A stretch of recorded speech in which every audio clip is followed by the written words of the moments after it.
Okay, so we have a single axle boat trailer that we're heading to Florida. We do travel a lot with it.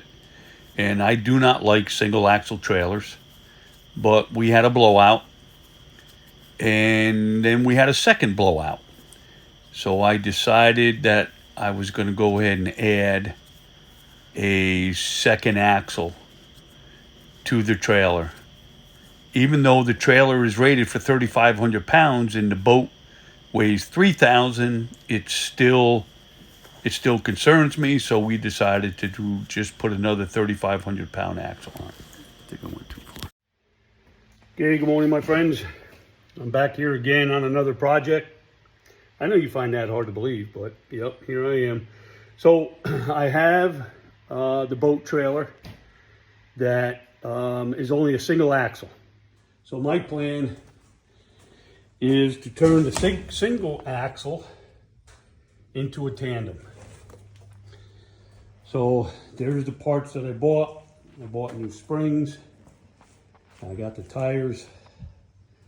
And of course, I got the shackles and everything I need to turn this into a dual axle. So I have some galvanized metal here that I have just welded together, because this whole piece needs to be 55 inches, because my plan is to see if I can show you what my plan is. So my plan is to put these shackles on this at the required distance apart, weld these on, and then take this whole bracket and U-bolt it to the frame of the trailer, because that's what they have. Not sure you can see it.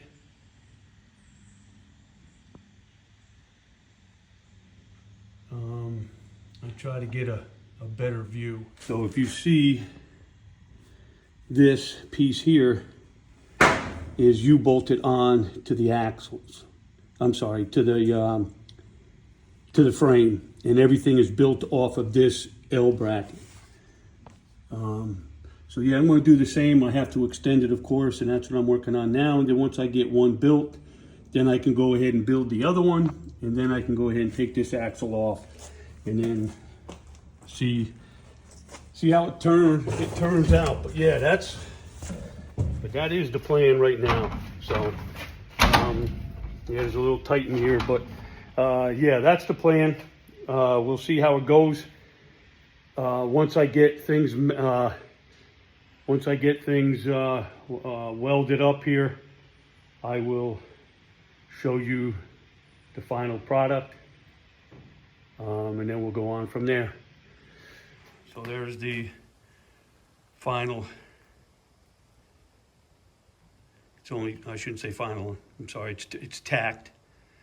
So I'll weld this all together. Everything looks straight and square, as you can see. So I'm very, very happy with it. So everything seems to work okay as it goes up and down.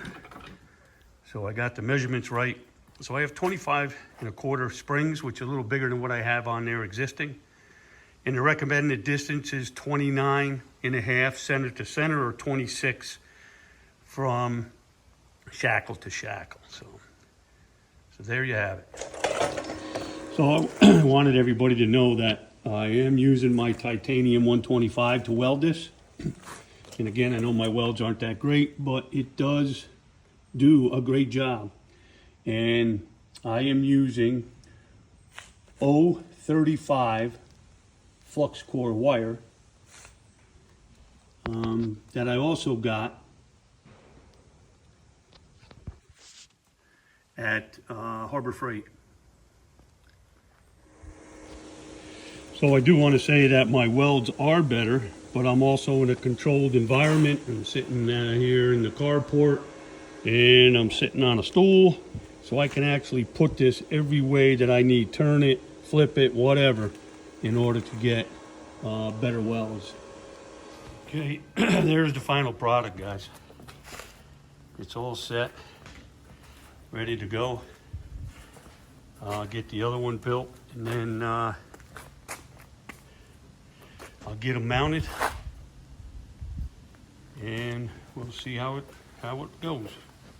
So that's the difference in size, and I still have 10 more pounds to put in this one, and this one still only has like 15 pounds in there, but I've never seen a tire grow like this, because when I first put it alongside mine, I did not think it was going to work. So here it is, full of air. This one's full of air, 90 psi, and this one's at, I believe, I think it was 20 psi. But I mean, the camera isn't really showing it, I don't think. I mean, it's amazing how much bigger it is. I don't know, just never saw that before. Comment below if you think I'm crazy. She's working good, that second axle.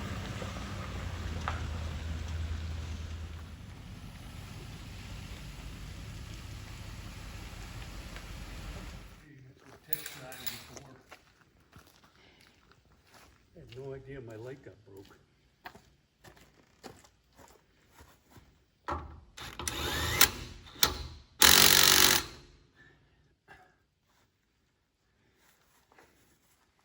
So, took her for the test drive, and she rides really good.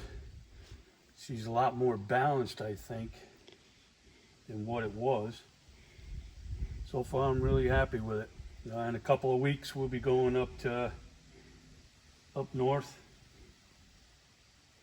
in New York, and then we'll let you know.